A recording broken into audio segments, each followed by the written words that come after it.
खबर इस वक्त की आवारा कुत्तों को लेकर सुप्रीम कोर्ट का फैसला। सार्वजनिक परिसर को कुत्तों को से तमाम जो स्ट्रीट डॉग्स हैं उन्हें बाहर किया जाए और गंभीर रूप से बीमार कुत्तों को मारने पर विचार हो। सुप्रीम कोर्ट का आवारा और कुत्तों को लेकर ये बड़ा फैसला सामने आया है और खतरनाक कुत्तों को मारने पर भी विचार किया जाए। सुप्रीम कोर्ट की ओर से ये बड़ी बात जो है वो कही गई है। सुप्रीम कोर्ट ने पुराने आदेश को बरकरार रखा है। बड़ी खबर इस वक्त की आपको बता रहे हैं। आदेश बदलने से सुप्रीम कोर्ट की ओर से इनकार कर दिया गया है। सार्वजनिक परिसर को कुत्तों से मुक्त किया जाए।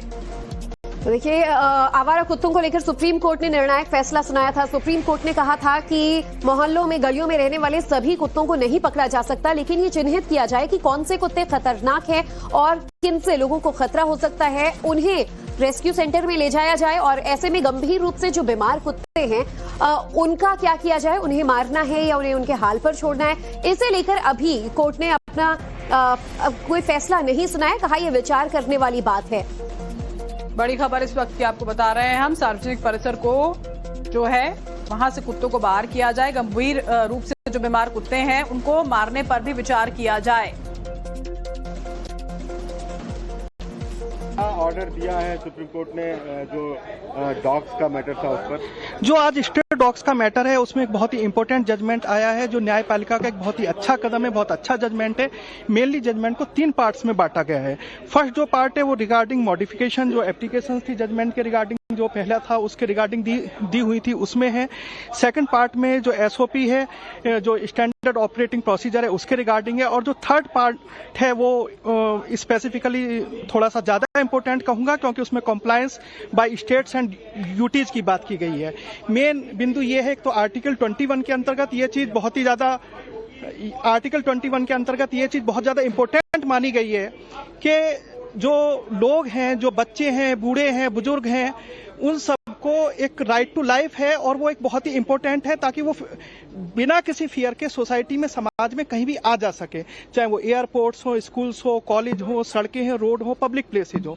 तो एक तो ये है कि जो स्टेट गवर्नमेंट्स है और यूटीज हैं, जो पिछले ऑर्डर्स थे कोर्ट के उनको भी, और जो आज का ऑर्डर है उसका जो कॉम्प्लायंस है उसे इंश्योर करेंगी।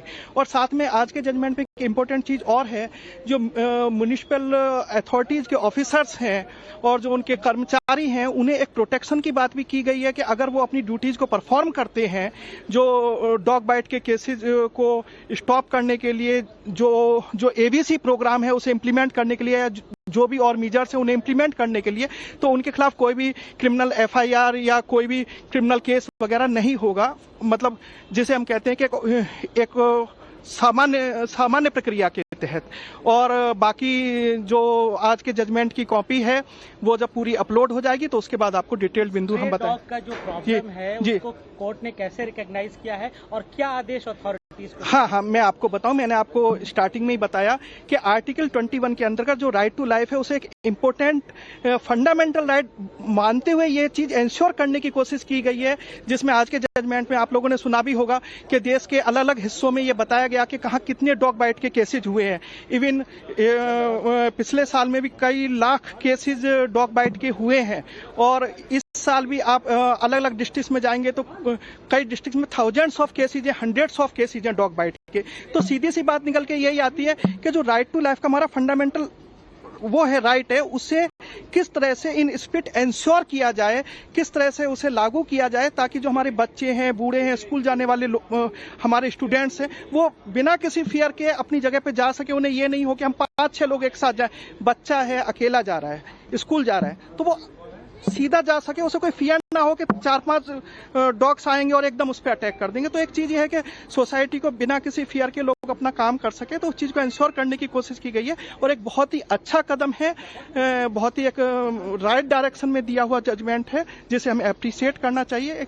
अथॉरिटीज को क्या डायरेक्शन है बारे में भी कहा है, डॉग्स को यूथेनेसिया देने। हाँ, वो जो एबीसी प्रोग्राम है उसे इम्प्लीमेंट करने की बात की गई, और जितने भी मेजर्स थे जो आपने पुराने जजमेंट में जो 7/11 का था और जो अगस्त वाला था जजमेंट, तो उन जजमेंट्स में जो वो है मेजर्स उन्हें भी इम्प्लीमेंट करने की बात की गई। आज के में भी कुछ है, जो जब पूरा जजमेंट अपलोड हो जाएगा तो उसमें आप लोग भी देखेंगे। कहा है कि क्या इम्प्लीमेंट नहीं हुआ एबीसी रूल्स, उसको कैसे हाँ, वो भी मैं आपको बिल्कुल क्लियर कर देता हूं कि एबीसी प्रोग्राम 2001 के बाद से ये था कि बहुत अच्छी तरह से इम्प्लीमेंट होना चाहिए, लेकिन 2 डिकेड होने के बाद भी जब इसे एक कहीं ना कहीं हम ये भी कह सकते हैं, चाहे उसमें राज्य सरकारें रही हो या म्युनिसिपल अथॉरिटीज रही हो या जो भी इम्प्लीमेंटिंग अथॉरिटीज थी, वो ठीक से उस प्रोग्राम को इम्प्लीमेंट। तो आपने वकील द्वारा सुना कि आज सुप्रीम कोर्ट के सुनवाई के दौरान क्या कुछ अहम बिंदु रहे। हमारे साथ संवाददाता गौरव श्रीवास्तव भी जुड़ चुके हैं, जिनकी पूरी नजर इस खबर पर बनी हुई थी। गौरव, पिछला फैसला तो सुप्रीम कोर्ट ने बरकरार रखा है, उसमें कोई बदलाव नहीं हुआ, लेकिन कुछ पहलू समझने वाले ये कि जो सार्वजनिक परिसर है वहां से कुत्तों को हटाया जाए, ये थोड़ा और डिटेल में भी समझाएं कि सार्वजनिक परिसर यानी दिल्ली एनसीआर में ज्यादातर रेसिडेंशियल एरिया में भी डॉग बाइट्स को लेकर, आवारा कुत्तों को लेकर अक्सर लड़ाइयां देखी गई हैं। इसमें कमर्शियल कॉम्प्लेक्सेस शामिल हैं या फिर सिर्फ रेसिडेंशियल कॉम्प्लेक्सेस शामिल हैं, और क्या कुछ अहम फैसले रहे आज आवारा कुत्तों को लेकर? देखिए, बहुत आसान तरीके से हम समझ लेते हैं। देखिए, चूंकि अभी जिन वकील साहब की बाइट चल रही थी, उन्होंने एक बहुत बेसिक सी बात कही। उन्होंने अनुच्छेद 21 यानी कि आर्टिकल 21 संविधान की बात की। संविधान का जो अनुच्छेद 21 है वो हमें जीवन जीने का अधिकार देता है।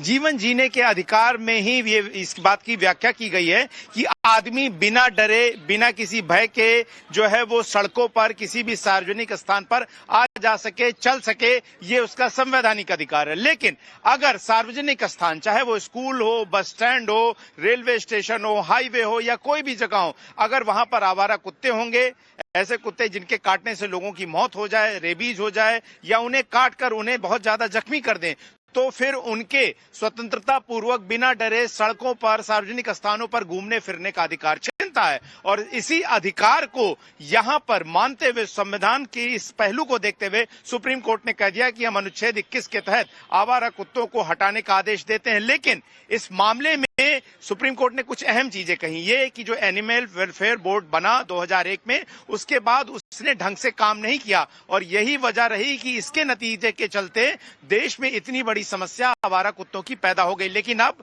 आवारा कुत्तों को देश भर से सार्वजनिक स्थानों से हटाया जाएगा, उन्हें स्टरलाइज किया जाएगा और उन्हें निश्चित स्थानों पर छोड़ा भी जा सकेगा अगर ये लगेगा।